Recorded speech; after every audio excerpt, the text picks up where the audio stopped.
Good morning. It is. It is. So I want to talk a little bit about meditation. So if we can be, do, or have everything that we want to get ahead of it, how can I use that to help breathe away resistance or eliminate the things that are maybe holding me back?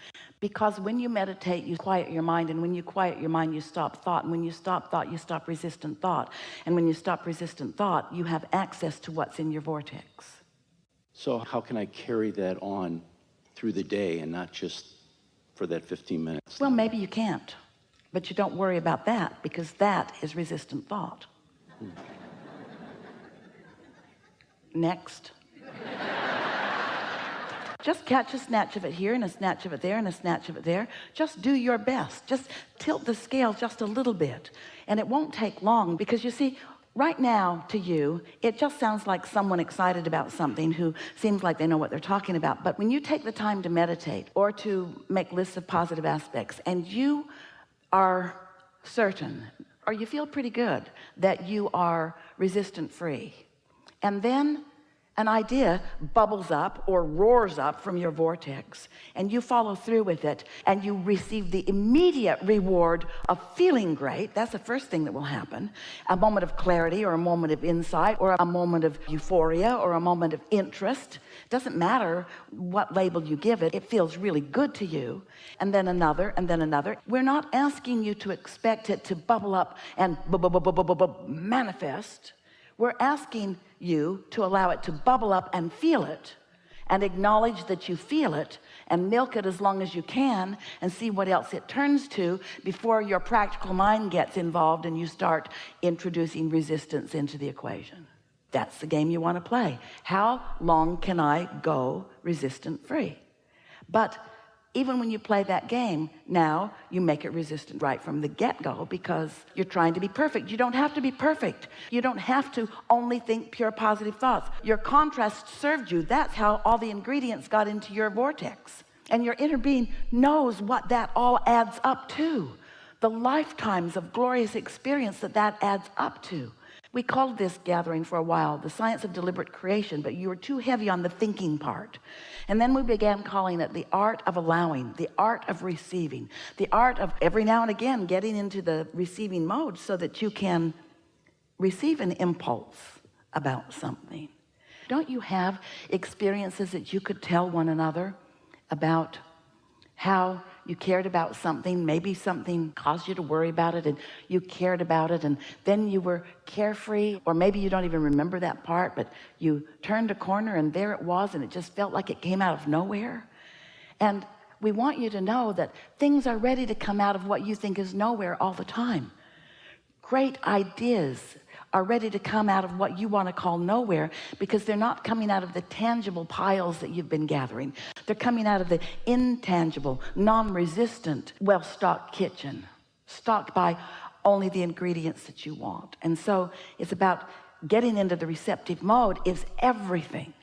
But in order for you to know how important it is and feel the power of it, first you have to accept that your life has been serving you, and that you've put many decisions and requests and goals and hopes and dreams there, and that they are ready for you. When we say, you said it back to us, you can be or do or have anything that you desire, and you've been putting it into your vortex in bits and pieces, but you don't have the ability to look into it and see everything that is what you want to call potential. We want to call it a done deal. And your inner being will inspire you according to your path of least resistance. Let's say that you have something that you really want, but you are really thinking in opposition of it, and your inner being knows that you want it and knows where you stand vibrationally. Your inner being will offer you impulses that will guide you around your resistant thought. You did that with your children when they were little. Do you remember? When you knew that there was that thing that they always wanted to do in that store, do you remember you never took them down that aisle?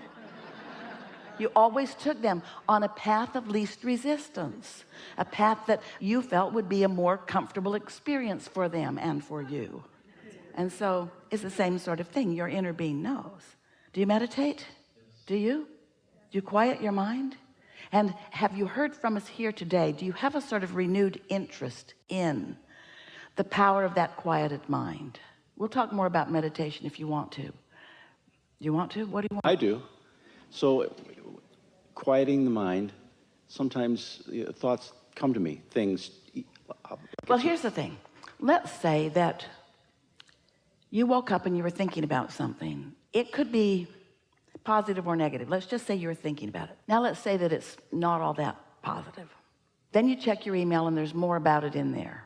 And then you turn on the television and it's kind of like that too. And then you call a friend and you kind of get some stuff going as you are facing reality and pointing out. Esther hears it on the airplane all the time. Business people talking to their coworkers or calling their coworkers about things that they're trying to hammer into place. And she just puts her earphones on and puts her pillow on and focuses into her world and out of that, because it doesn't take very much of that focus before off you go. So if you're in that sort of momentum, that's not the best time for you to say, I think I'll meditate, or I think I need to meditate, because you will have a very difficult time quieting your mind under those conditions. Those thoughts already have enough momentum going that's when the lobotomy would be more helpful, or a nap.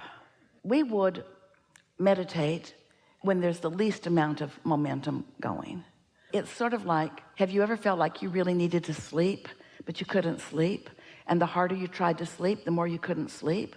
Well, meditation is like that for you. You say, I need to meditate, I really need this, but you can't, because you're focused on what's holding you away from it. So it's what's getting bigger.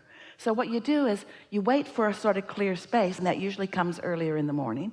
Maybe it comes after your kids leave the house. Maybe it comes when you're finally alone in your car somewhere. You could pull under a tree. You have to find a quiet space for it.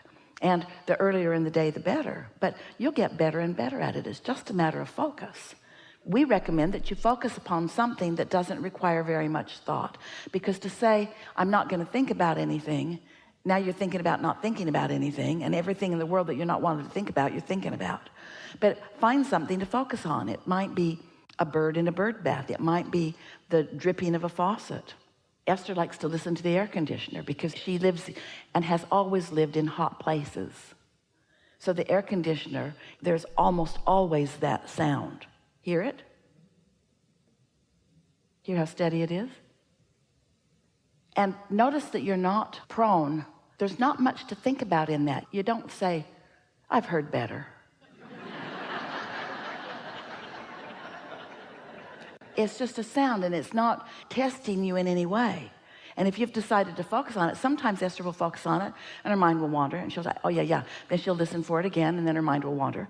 But after a minute or two or three, she's isolated that. She's focused upon that.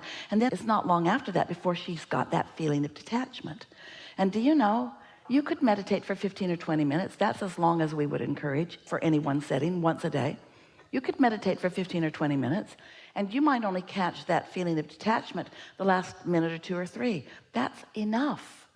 That's enough. Just quiet your mind and allow yourself access to what your inner being knows.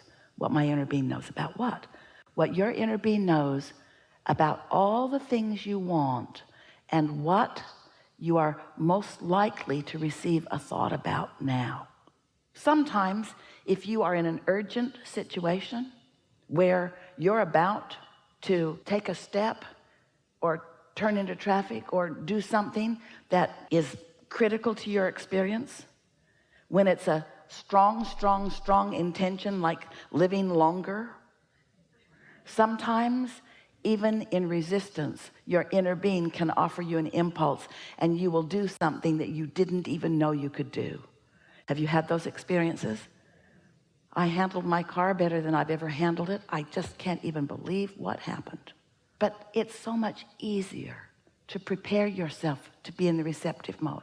It's so much more fun. You have so much more control. So did we answer your question about meditation? Just one other question. Does Esther receive lists? That's the way I'd say it. But during meditation, do things come to her to do this? Get an impulse to do that, or write this down, or if you're there, you're not really detached. Esther knows how to get into that receptive mode, like right here and now. She's in the receptive mode. So she's quieted her mind. She's allowed her vibration to rise to the frequency of us, so she's vibrationally compatible with us, and every intent we have, she's translating. And so you might say that we don't offer her lists of things to do. She's the list maker. We're usually wanting to inspire her not to feel the trauma of the list. The list overwhelms. The list is all about action. The list is about puny, paltry, mediocre creation. That's not what we teach. You're not ever going to get a list from us. What you will get from us is a feeling of invincibility. What you'll get from us is an idea that just feels good. What you'll get from us is a feeling of empowerment. But you see, until you actually get detached a few times through meditation, or however you do it, appreciation does it too, and then actually feel an impulse occur to you. And the thing is, you want them to be writing on the wall, burning bushes, change the world kind of impulses. Go here, dial 4876922, and whoever answers, get their address and go right over there and look in their left-hand pocket and pull out their lottery ticket and run away with it because it's a winner. That isn't the kind of impulses that you're getting.